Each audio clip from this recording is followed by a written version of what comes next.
Welcome to 13 Hammer Times 62's Lego Set Reviews. Today we have an Ninjago episode, and this is Jay's Stormjet. This set came out this past year, and some people were able to get it even last December. This set retails for $24.99 and comes with two minifigures, this jet, and a small shrine. We'll get to the minifigure section first. This is JZX. Now notice he does not have any shoulder blades because they weren't included in the set. So, when we get to the Stormjet, we'll show you, there's a good reason why, although I would have liked to have them just to have.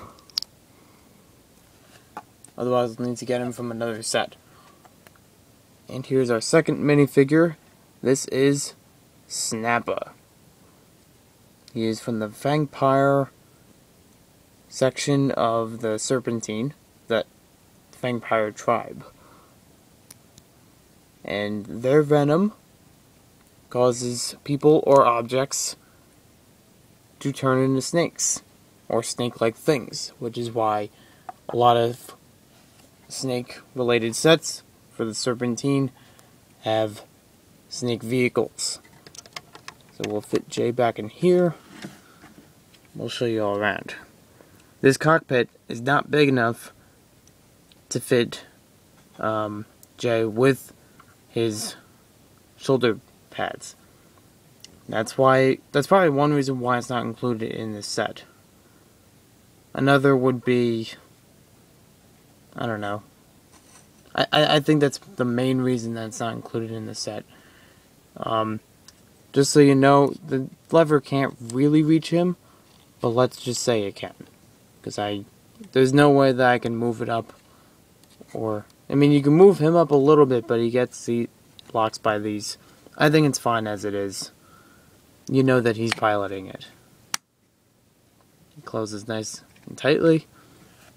Now on the box, they show that you can take off these gold pieces, which are weird that they're bendy, but you can take those off and use them as weapons. On the back of the box it shows Jay landing the craft, and he's swinging it. He's swinging one or two of these in his hands, so that is actually a weapon, not just part of one. I like the peak on the front of it. It's a very nice jet. Got the green and red on both sides and in the back. Now the special function with this set is, all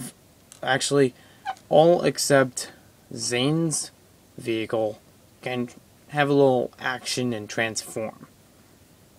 Now this one has that same action where the blades can pop out. But let me tell you, I've had trouble with this actually working. Let me show the way it works. You see this piece up here where you push in? When you push this piece in,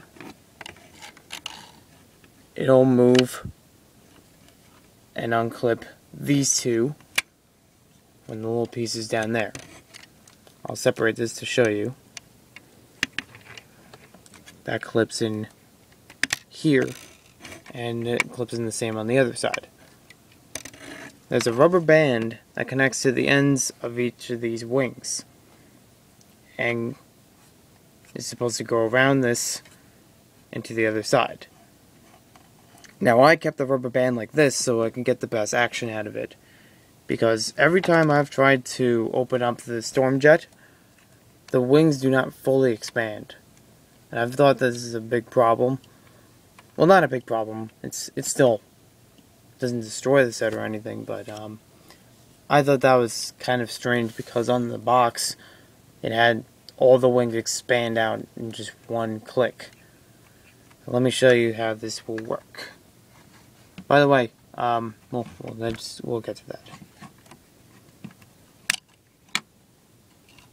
Alright, my hand interfered. but that's close to what happens.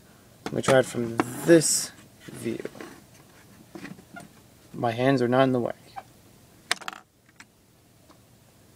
And just lift it up again and show you the wingspan this goes to. So you have some of the blades sticking out, but it doesn't have the full whoosh. If I were to give it a name, you know, it doesn't have all of this blade wing function this is too big that I can actually fit in the camera all at once. So I don't know if anyone has had success with this or if they've done something differently. I've went back to the instructions and I've followed it correctly. Now the second problem I have is landing.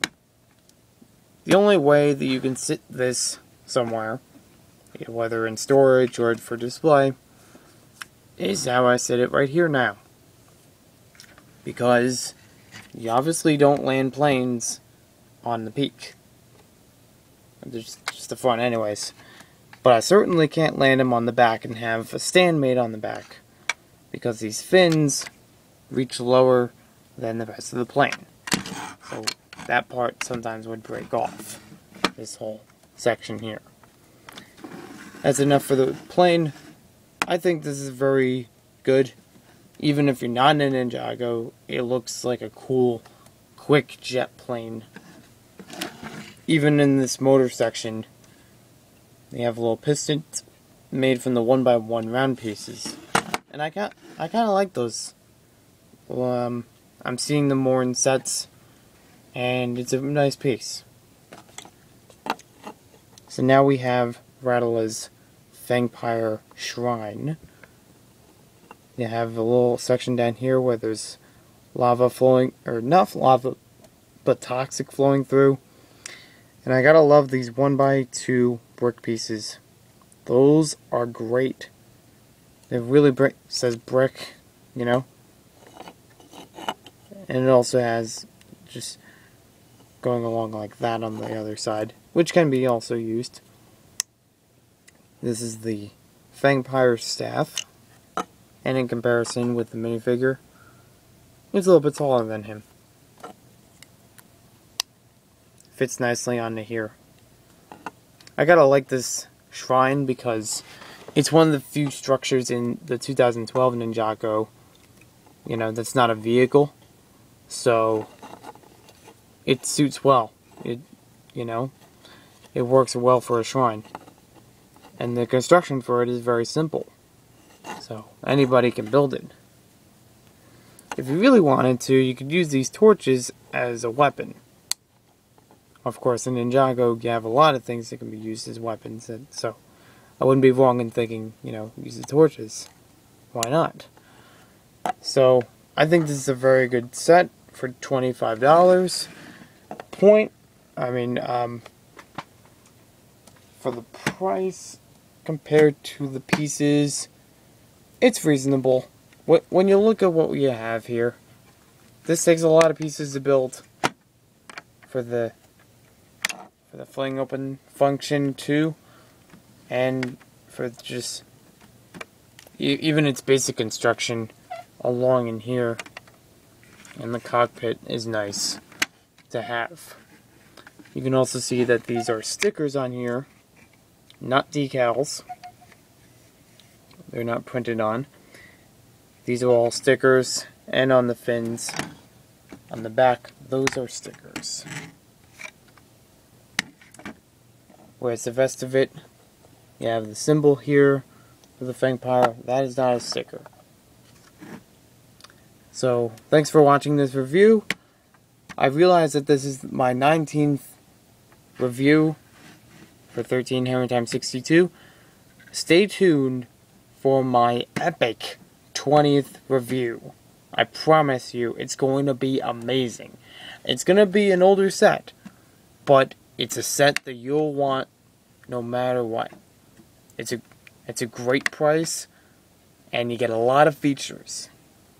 So stay tuned for a really awesome review next time from 13 hair times 62.